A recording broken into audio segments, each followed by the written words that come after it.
What's going on, y'all? It's your boy DJ Taboo back with another edition of Taboo's Tidbits. Happy Memorial Day. It is May 31st. Hope everyone is doing well on this beautiful Monday in Austin, Texas. Today's tidbit is on mental health, or as I'm going to call it now, Mental Health Mondays. Anyone that's been dealing with mental health struggles, be it anxiety, depression, any possible disorders in your mood, you are not alone in this fight. I have been going through similar things for the last 8 months myself, and I'm now back at work. So please use your platform, if you have one, whether big or small, to influence those around you and bring about change and encouragement. This is not an easy time. We are at 14 months of a pandemic, basically, and we're trying to still get out of it. Masks are, still up in the air wherever you may be living, here in the U.S. or across the world. So please don't use this time as an excuse for why you are where you are, but just take it as, hey, this is difficult for everyone, and you are okay with being where you are if you are in a tough place. But know that there's resources around you to help you, doctors, psychologists, psychiatrists, friends, family. Reach out to people to help you out, and they will be there. I've done the same thing myself, and it's really powerful. So if you need help, please seek it. This episode comes courtesy of Naomi Osaka, who's a tennis player, a woman tennis player, one of the best in the world. She has withdrawn from the French Open as of today. Naomi spoke about not wanting to do any interviews while she was battling some anxiety and depression and media struggles in terms of anxiety when she's speaking to the press. Now, as a professional athlete, typically after a game or match or tournament is done, you usually have press conferences after that to let people know what you're thinking, how it went, so on and so forth. As a former journalism major, or as someone who wanted to do journalism in college and interviewed a bunch of different athletes and coaches across the board, I can tell you guys that when it comes to media, there's always going to be a certain lens that they're trying to draw when covering an athlete, being how they performed, what they're going through, things like that. That's always going to be sort of shifting a narrative possibly about how you view said athletes. And so while I'm not saying that all reporters are bad and most of them do a really good job, at times it can be stressful being under the public eye. Yes, athletes make a lot of money, have a lot of endorsements.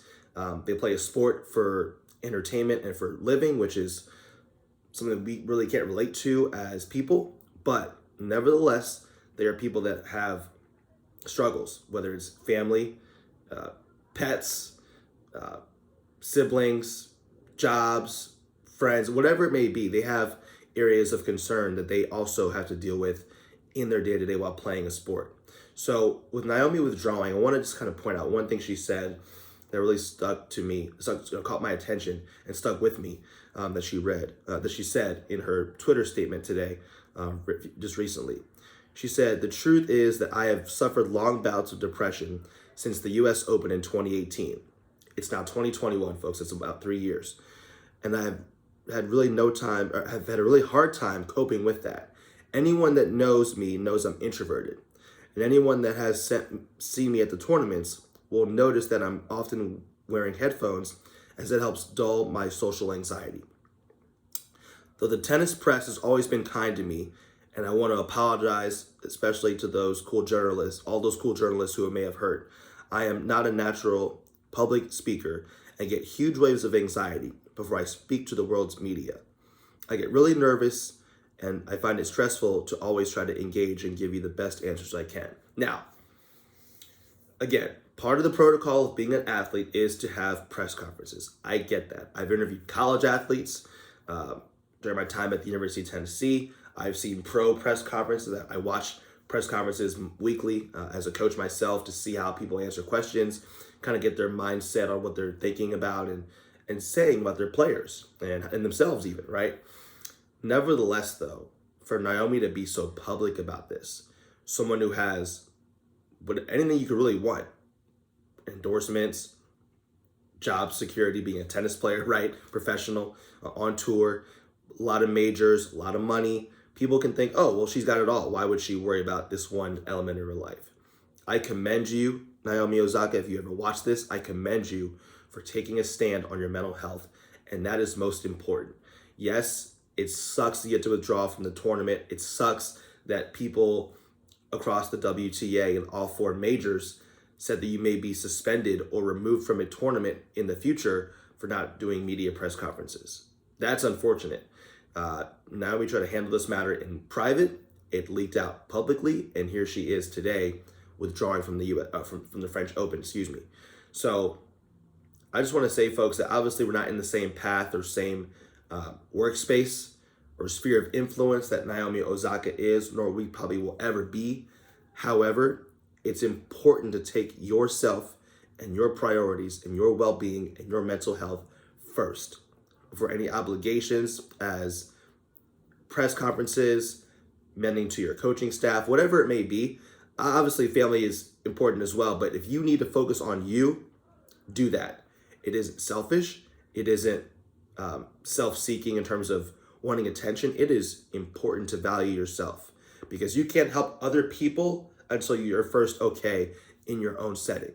So, Naomi, I commend you for taking a stand today and not playing and withdrawing from the French Open because of what you're going through anxiety and depression-wise. It's tough. It's not easy. Thank you for being a light in a dark area that isn't always shined upon with mental health and using your platform for good. And hopefully, in spite of all the Twitter comments and people saying this or that, and opinions that are all over the airwaves right now, hope that you get what you need to get done from a mental health standpoint so you can be the best you can, both on the court and off the court at future media engagements, and you can hopefully be able to remedy things that you're struggling with. But for you struggling out there, social anxiety, whether it's around friends you may know or people that you're new and aren't accustomed to, it's not on you. It's okay. It's okay to have those thoughts of just lack of understanding of why that is, but it's okay to have that. As long as you're able to build off of what you struggle with and work on it and try to turn a weakness into maybe even a strength down the road, that's all you can do is persevere. So courage isn't the absence of fear. It is the mastery of it. That is a great quote by Steve Prefontaine, a famous runner, American runner. So again, folks, it takes a lot of mental fortitude to stand up for something that maybe is unpopular.